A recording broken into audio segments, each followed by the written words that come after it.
টি-20-তে 304 run England এখানে south Africa.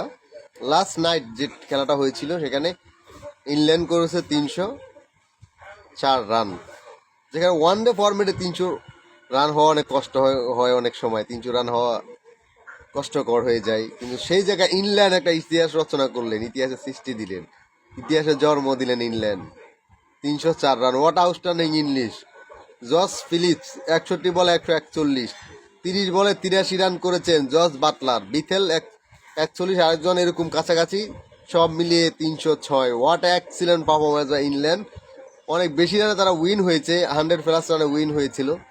তো এটা ক্রিকেট বিশ্ব একটা নজির দেখলো যে আসলে ইংল্যান্ড মাঝে মাঝে এরকম কিছু রেকর্ড করে, দ্যাট ইজ আউটস্ট্যান্ডিং। মানে কি বলবো, মানে তাদের ব্যাটিংটা দেখে, মানে প্রথম ওভার থেকে শুরু, প্রথম ওভারে 3 বলে 3টা ছাড়, মানে প্রথম বল থেকে শুরু হয়ে গেল মাইল। মানে ইংল্যান্ড একটা প্ল্যান ছিল, তাদের প্রথম ম্যাচটা হেরেছে, তারা সেকেন্ড টি-20 জিতেছে, কিন্তু তো তাদের একটা গেম প্ল্যান ছিল যে তারা মার কাট ব্যাট করবে এবং অ্যাগ্রেসিভ ব্যাটিং করবে, বড় একটা টার্গেট দিবে, সেটাই করেছেন সাউদিকের সামনে। এত বড় একটা টার্গেট দেখলে 20 ওভার খেলাতে যদি 305 রানের টার্গেট থাকে, যে কোনো ব্যাটসম্যান দিলে তো মাথা ঘুরে যাবে যে আসলে এটা কিভাবে সম্ভব হয়। চমৎকার।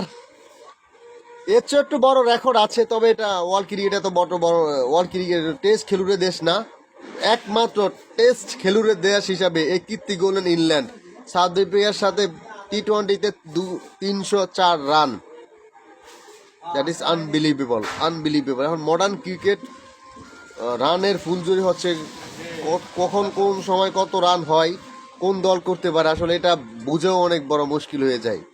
Thank you so much. এই ম্যাচটা নিয়ে আপনাদের কথাটা শুনতে চাই অবশ্যই।